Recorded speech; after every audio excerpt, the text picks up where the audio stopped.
kali saya berjumpa dengan Romo Andre tahun 98 dan kesan pertama pada saat itu Romo Andre adalah orang yang terlalu percaya diri. Bukan sangat tapi terlalu. Bisa dipahami karena Romo Andre punya banyak potensi dalam dirinya.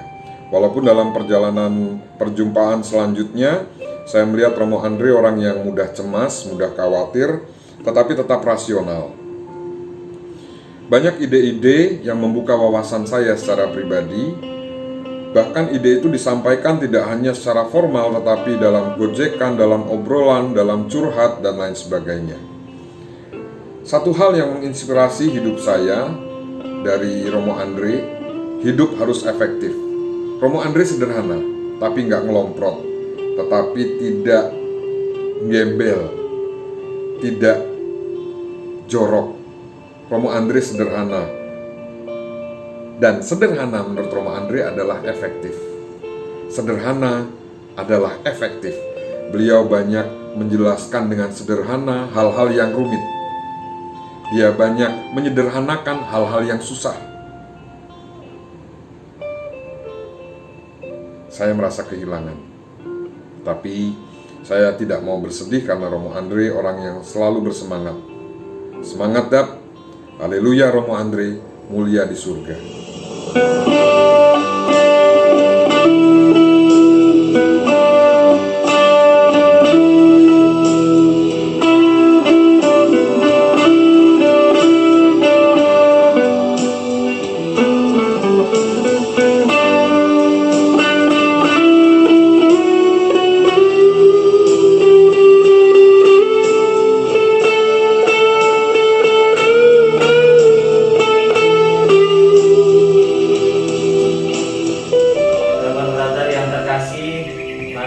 Sekarang kita menyatukan hati kita untuk merayakan Ekaristi.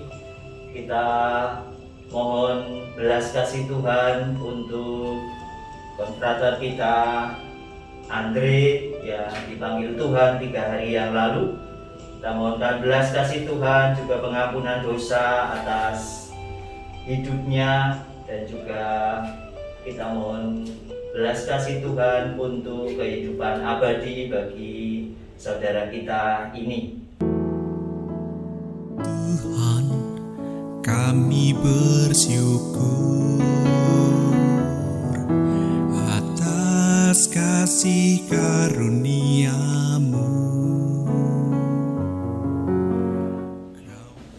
Pada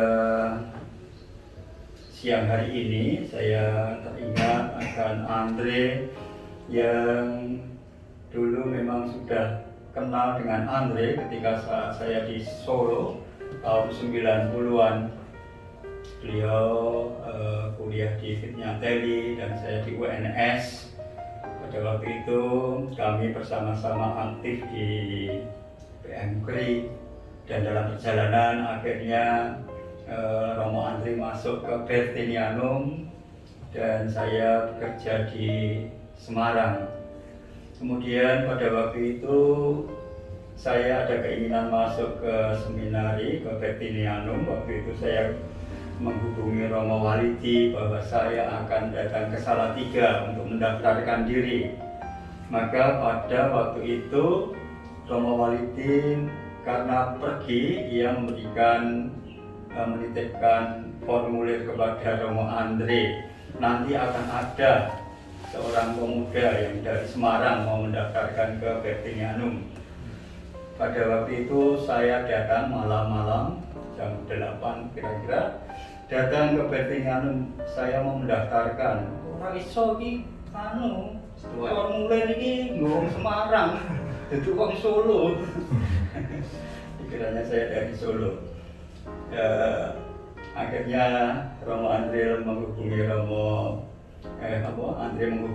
Walidi. Apakah betul namanya Bimo? Betul, tapi dari Solo. Ya intinya bahwa itu suatu yang betul-betul saya ingat, bagaimana ketika masuk Berti saya pertama bertemu dengan Romo Andre di tempat itu. Dan ini merupakan suatu pengalaman yang tidak terlupakan, bahwa Andre pada waktu itu memang terkaget-kaget saya masuk. Berarti itu pengalaman saya mengenai Romo Andre. Kemudian yang kedua terkait meninggalnya Romo Andre ini hampir berbarengan dengan saat ulang tahun Paroki Paulus Miki. Dan kebetulan Paulus Miki itu sebagai sosok pribadi yang memiliki 3 keutamaan kok mirip dengan Romo Andre: sukacita, kepedulian, dan juga semangat misioner. 3 hal itu meneguhkan saya dan juga umat di Paulus Miki bahwa Andre yang setahun lalu memberkati patung Paulus Miki pada saat ini betul-betul dirasakan sekali Romo Andre memberikan apa yang terbaik, bahwa dengan memberkati patung itu, dengan melihat patung itu, umat di Paulus Miki itu diingatkan bahwa semangat, sukacita, kepedulian, dan misioner itu semakin bisa dihayati dengan baik. Semoga itu sungguh yang terjadi, dalam arti betul-betul Andre itu memberikan sesuatu yang betul berarti bagi Paulus Miki. Patung yang ada di depan gereja itu, kalau melihat patung itu langsung teringat Romo Andre. Saya mengenal Andre sejak tahun 98. Jadi saat itu tes masuk seminari Bertinianum gelombang kedua. Saya masih ingat Andre itu datang dengan yang namanya Mas Agung, naik sepeda motor NSR itu ya. Lalu dari penampilan pertama yang saya ungkap adalah soal maksudnya mereka berdua sudah dalam tahap kedewasaan, dan artinya secara usia mereka sudah lebih dari saya yang saat itu baru lulus SMA. Lalu juga ada kematangan secara pribadi pada saat itu, sehingga itu dimulai perjumpaan saya, perkenalan saya dengan Andre, dan saya sampai sekarang berarti saya sudah mengenal Andre, berjuang bersama Andre itu selama 23 tahun. Bukan waktu yang singkat bagi saya. Menggambarkan Andre itu tidak bisa hanya dalam 1-2 kata atau 1-2 jam, karena bagi saya Andre itu adalah pribadi yang sungguh-sungguh unik dan bisa masuk ke semua orang, ke semua kalangan, ke semua usia. Artinya dia adalah pribadi yang fleksibel.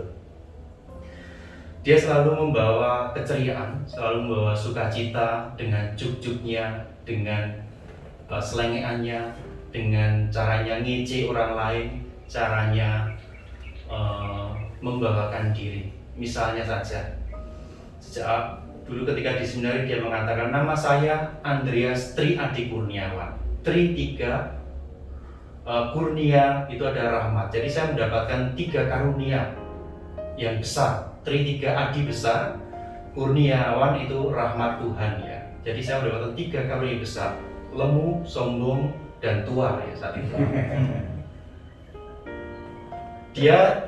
Kami awalnya mengira itu akan menuju pada kesombongan ya, tapi ternyata dia mengakui 3 itu sebagai sebuah joke, sebagai sebuah bentuk kerendahan hatinya ya.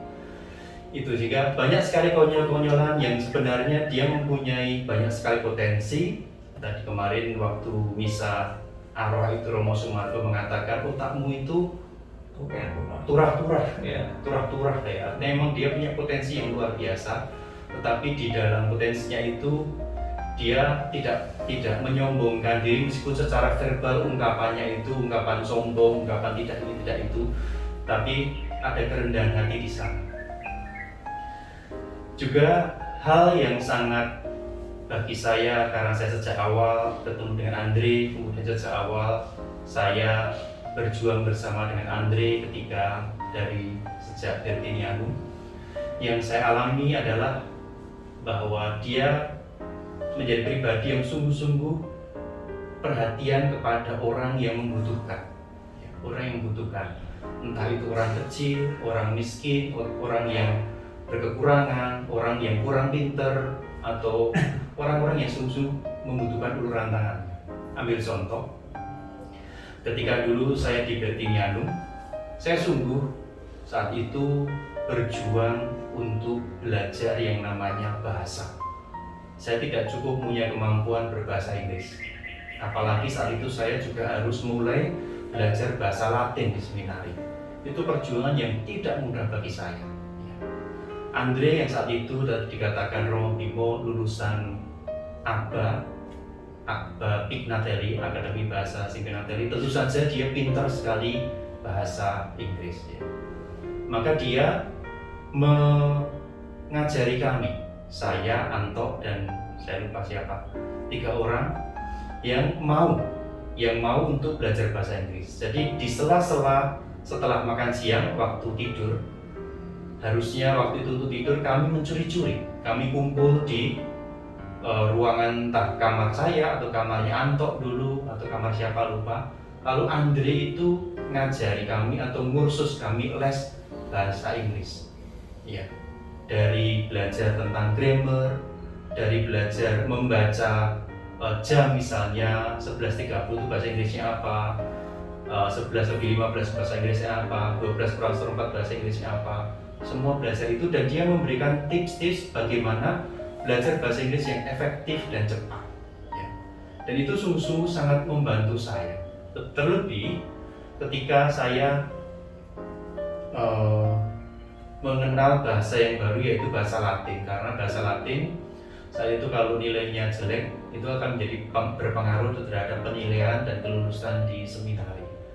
Dia ngajari saya bagaimana tasrif-tasrifnya, bagaimana menghafal dan sebagainya, karena Andre sudah lulus dari Mertoyudan sehingga dia tidak perlu belajar lagi bahasa Inggris di seminari Bertinianum dulu.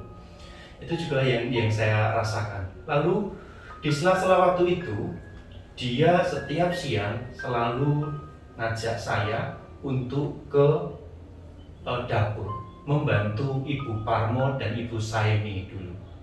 Ibu Parmo dan Ibu Saimi adalah ibu-ibu yang membantu masak di novisiat biara Bethlehem. Di sana meskipun bukan jadwalnya, tapi Andre selalu ngajak, ayo bantu Bu Parmo, ayo bantu Bu Saimi, rajang-rajang, petik-petik yang bayam, petik-petik kacang panjang, semuanya. Ya, setiap siang, setiap ketika nggak ada tugas, dia ngajak saya untuk bantu sana. Juga kesaksian yang lainnya, misalnya dari kemarin saya mendengarkan dan juga dengarkan dari Andre sendiri ketika dia ada di Palangkaraya. Dia rajin untuk membeli tanah-tanah hutan-hutan. Tujuannya bukan untuk memperkaya dirinya, tetapi tujuannya adalah supaya hutan itu tidak dijadikan sebagai lahan yang ditanami oleh sawit. Ya. Karena bagi dia sawit itu tidak ekologis, maka dia dengan uang yang ada di Guspan membeli tanah-tanah supaya tanah itu tetap menjadi hutan, sehingga pemilik tanah yang dulu tidak tergoda untuk menjual kepada pemilik muda untuk ditanam sawit yang akan merugikan ekosistem di tempat itu. Perhatian pada orang kecil, perhatian pada ekologis, ya, itu menjadi suatu pribadi yang menjadi karakter Andre, salah dua karakter Andre yang bagi saya sungguh-sungguh mengagumkan. Saat kemarin dia sebelum terpapar COVID, memang dia adalah orang yang sangat-sangat menjaga yang namanya protokol kesehatan.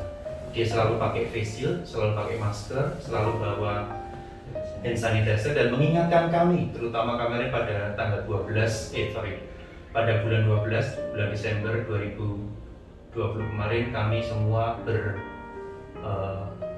berlima retret di Gedono. Dia selalu mengingatkan kami protokol kesehatan. Ada orang yang berpikir Andre itu paling tertib dengan protokol kesehatan tetapi malah sakit ya. Memang kita tidak tahu rencana Tuhan, jalan Tuhan, atau bagaimana virus itu bisa menginfeksi Andre. Tetapi yang ingin saya tangkap adalah bahwa dia berusaha sungguh untuk menjaga hidupnya, berusaha sungguh untuk bertahan supaya dia masih bisa berkarya lebih panjang lagi. Tapi ternyata Tuhan menghendaki yang lain, dipanggil dalam usia 45 dalam masa pandemi COVID-19 ini. Dalam situasi seperti itu, ketika kami retret, kebetulan ada teman kami satu angkatan, Romo Ruswan, yang batal untuk ikut retret karena terpapar COVID-19. Andre dalam situasi seperti itu selalu WA ke Ruswan. Wan, piye kabarmu? Wan, kowe sehat wae to? Wan, kowe apa sing ngrasake? Bapak ibumu bagaimana? Perhatiannya luar biasa. Jadi Andre sungguh-sungguh memperhatikan teman-temannya.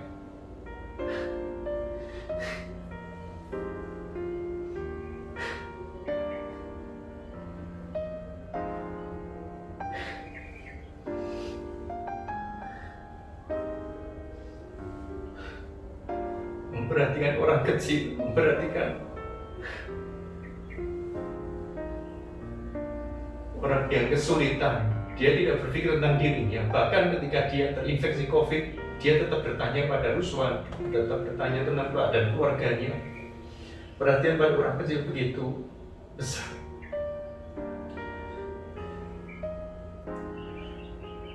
Sebagai angkatan, sebagai konfrater, tentu kita semua kehilangan.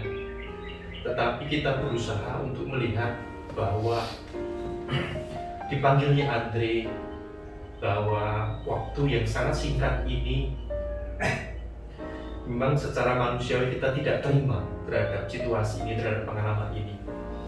Tetapi kita berusaha untuk melihat dari kacamata yang lain, bahwa memang hidup kita tujuannya adalah kepada Tuhan. Banyak orang mengatakan orang yang baik itu cepat dipanggil Tuhan. Bahkan di kitab Izadat dikatakan orang yang baik supaya tidak terpapar oleh dosa yang dipanggil cepat oleh Tuhan. Dan saya melihat kesaksian-kesaksian orang yang memberi komen di YouTube, orang yang memberi komen di video-video tentang Andre di sosial media, Instagram, Facebook dan sebagainya, semuanya sangat kehilangan. Semua sangat berduka atas kehilangan Andre. Bahkan yang tidak pernah kenal secara pribadi dengan Romo Andre, hanya melihat khotbah dia, melihat kegiatan dia di sosial media pun sungguh-sungguh sangat terpukul dan sangat kehilangan akan meninggalnya Andre. Tetapi memang tujuan hidup kita adalah menuju kepada Bapa. Dan Allah yang mengasihi itu saat ini telah memanggil Andre dan membawa ke tempatnya.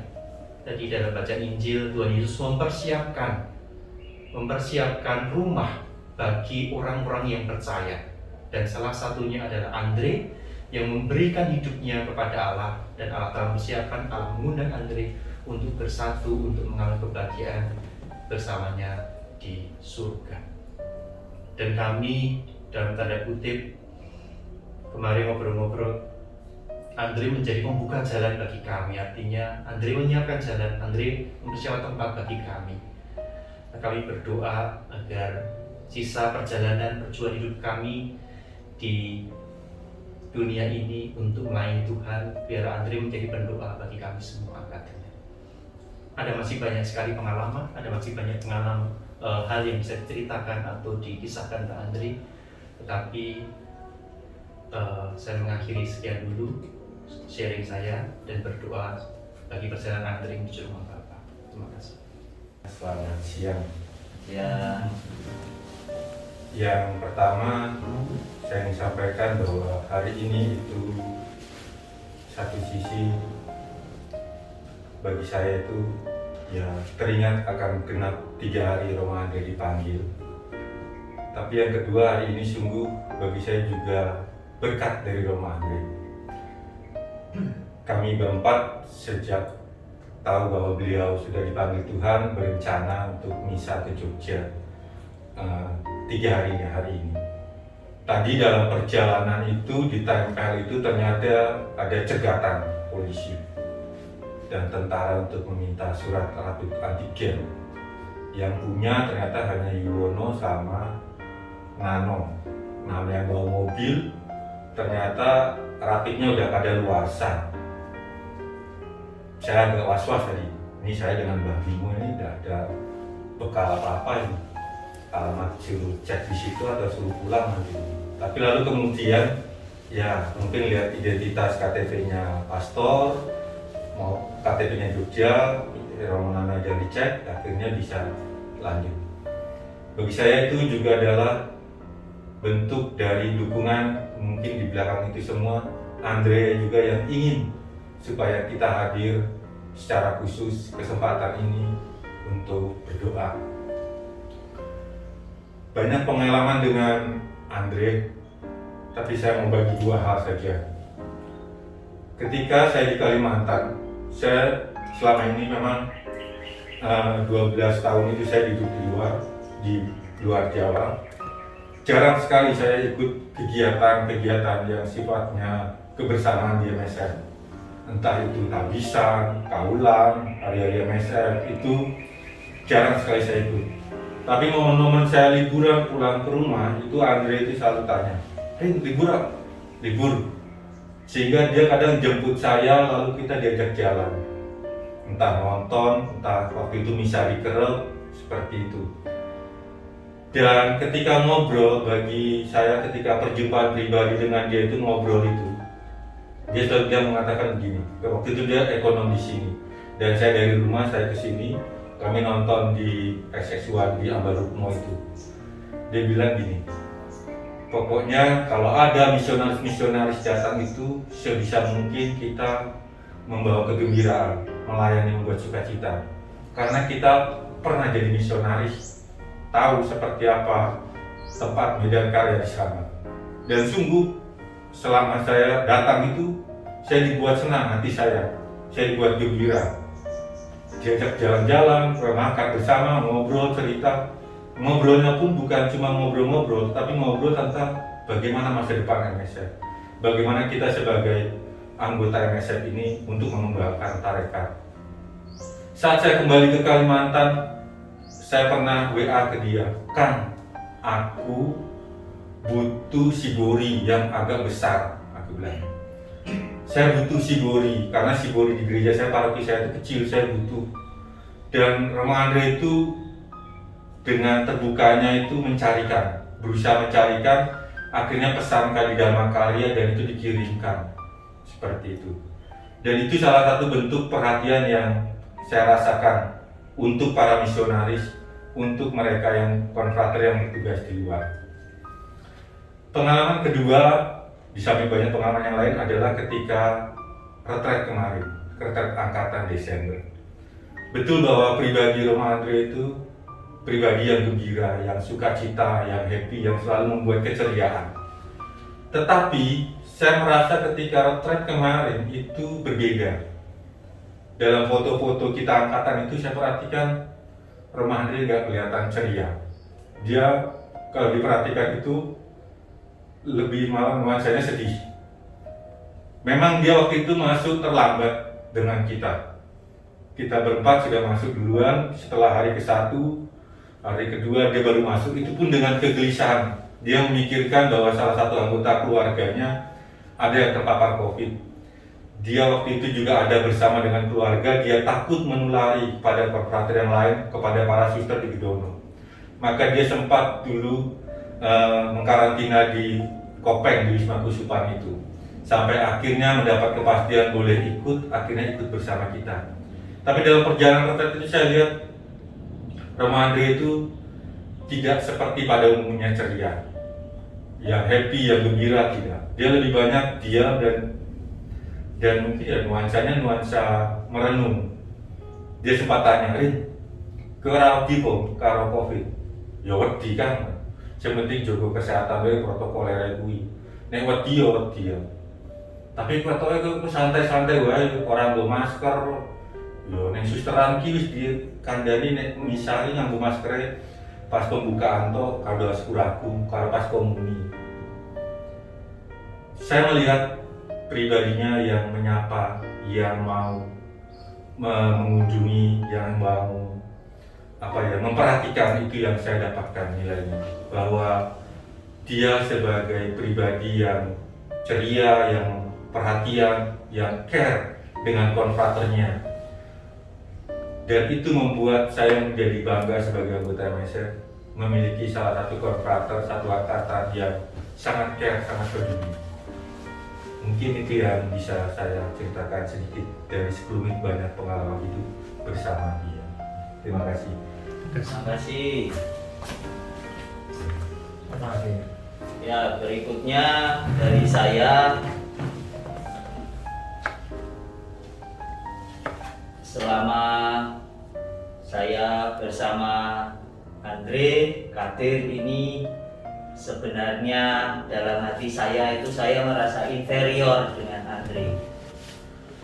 Memang kita menjadi seangkatan setelah pulang top seangkatan, tapi dalam perjalanan waktu tetap, walaupun saya bisa guyon dengan Andre, tetapi saya tetap merasa inferior. Sejak saya masuk Derti itu melihat Andre, levelnya memang dhuwur dalam segala macam segi, kecuali dalam hal nyanyi aku setingkat sedikit lebih tinggi dari Andre. Tapi dalam banyak hal, pengetahuan dan seterusnya saya inferior.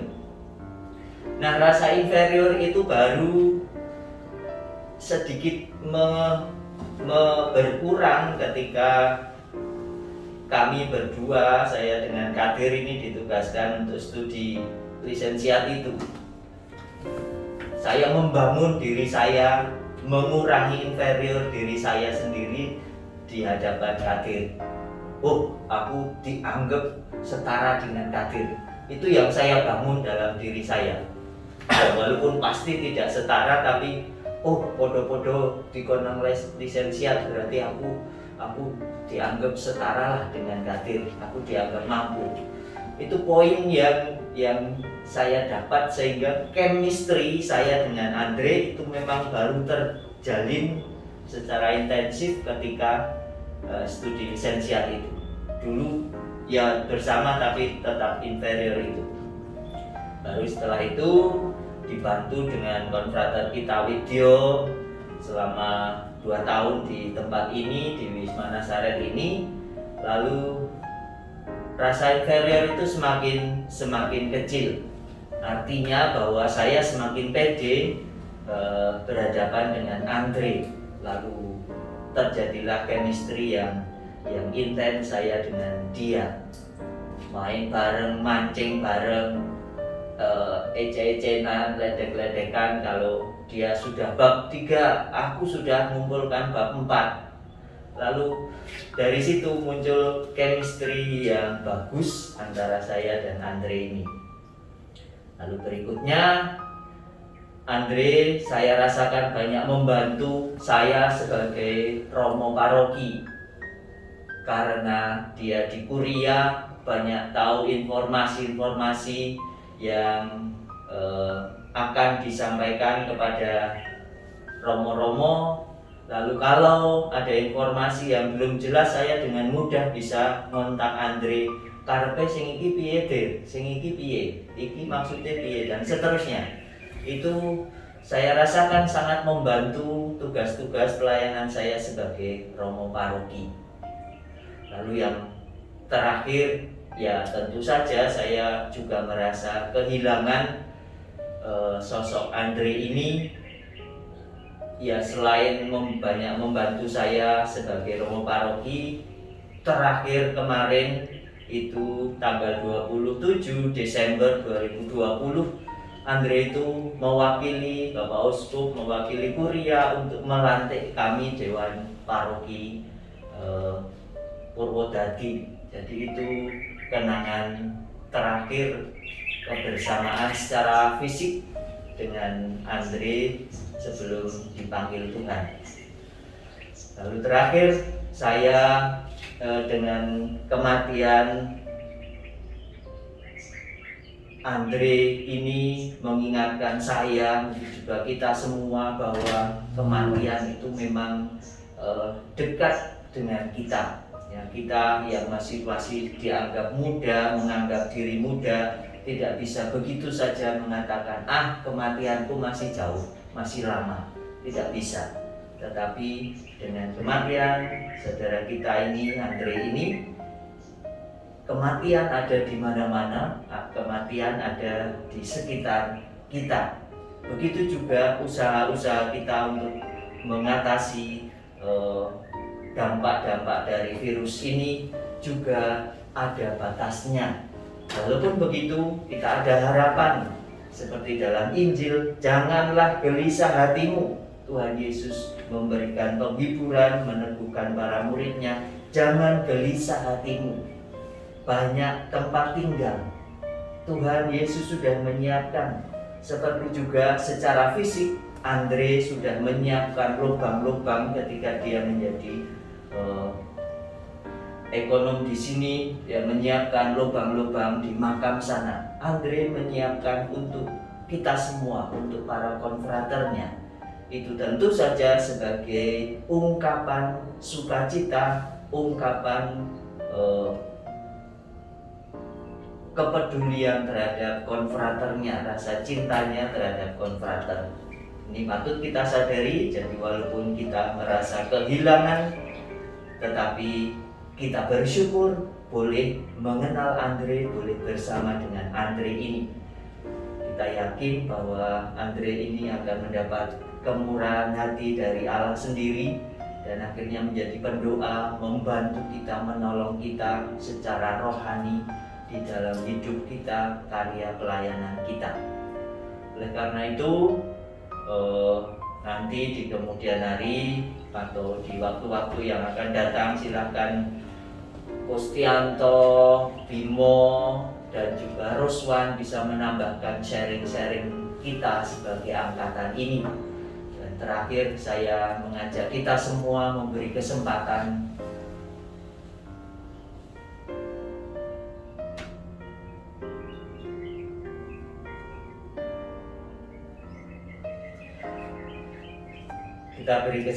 khusus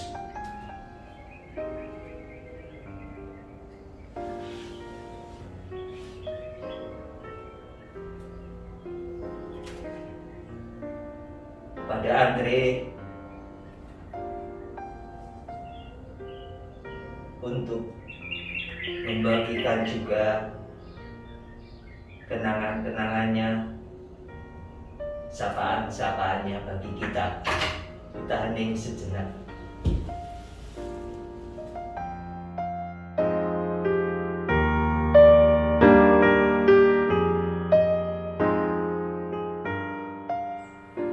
Rasanya tidak percaya ketika saya mendengar berita bahwa Romo Andre pulang ke rumah Bapa. Saya sedih. Belum genap 1 bulan, tepatnya 18 Januari yang lalu, teman angkatan novis saya, Romo Pusat MSF Provinsi Kalimantan, pulang ke pangkuan Bapa. Kini Romo Andre, teman tabisan saya, mengikutinya. Spontan waktu itu di dalam hati saya bertanya, "Jur terusai sopo?" Andre adalah teman yang baik, teman angkatan tabisan. Guyonan waktu itu menjadi kenyataan. Tabisane bareng bangkus wae. Demikian dia sering memanggil saya. Dengan nadanya yang khas, ia berujar demikian. Dan terjadilah. Mengingat Andre banyak kenangan. Ketika frater, dia yang saya minta bantuan untuk menyempurnakan abstraksi bahasa Inggris dalam skripsi saya. Dia yang mempunyai gagasan membuat buku kenangan tapisan kentos, penggalan-penggalan kisah hidup kami. Minggu-minggu awal tapisan, Andre mengajak saya untuk pergi membeli HP, dan HP kami makanya sama, Nokia klasik, dan itu masih ada dan menjadi kenangan. Dia pun pernah menjahili saya waktu itu ketika di Mino. Pagi-pagi ia datang mengajak saya untuk refreshing, mancing. Tapi ternyata sampai ke Candi Cetha, Karanganyar, Solo. Romo Nano, Romo Widyo, ingat ini. Sungguh banyak kenangan dengan dia. Sayang, tahun kemarin katanya ia akan datang mengunjungi kami yang ada di Flores ini. Setelah mengikuti acara tapisan Uskup Ruteng. Rencananya saya yang menjemput. Dan benar demikian. Saya sampai di Ende 1 hari sebelumnya, membuka WA dari Andre. Dia menyatakan tidak jadi berangkat. Akhirnya saya pulang kembali ke Lewolaga. Saya tidak jadi berjumpa dengan Andre. Inilah jalan Tuhan. Kini Andre sudah duluan. Dan bersama dengan Andre, saya hanya bisa berkata, inilah hidupku. Inilah persembahanku. Segalanya untuk Tuhan. Andre, doakanlah kami bertujuh yang masih dalam peziarahan ini.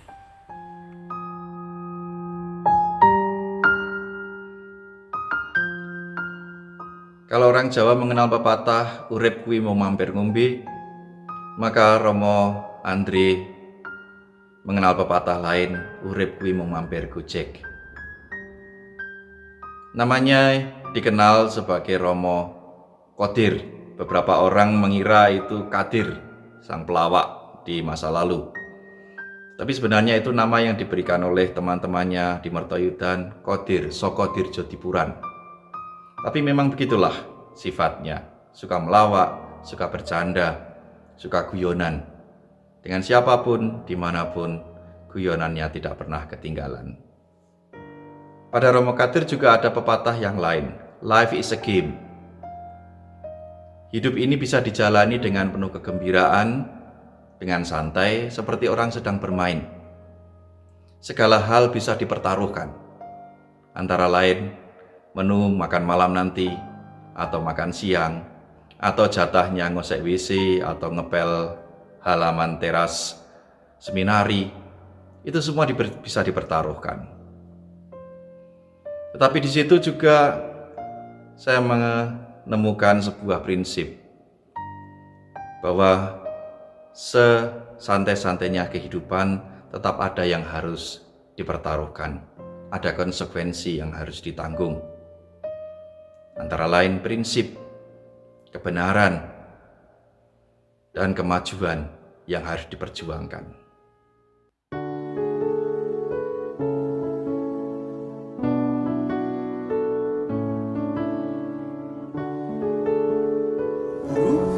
Salam sehat, jangan lupa bahagia.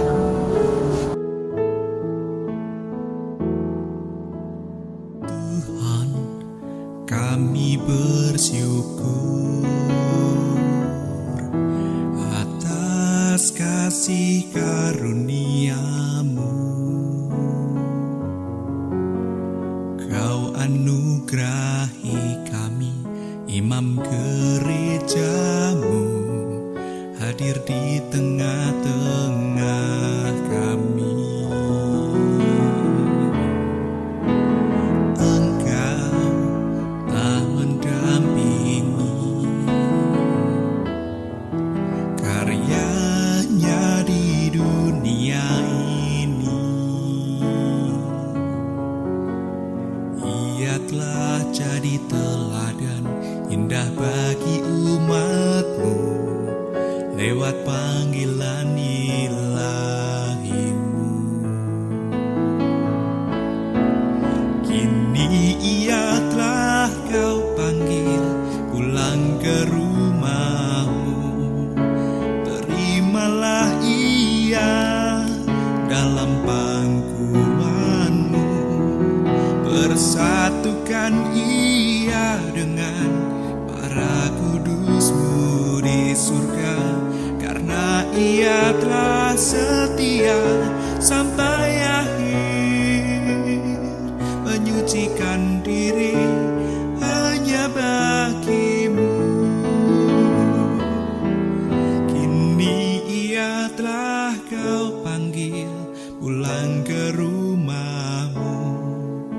Terimalah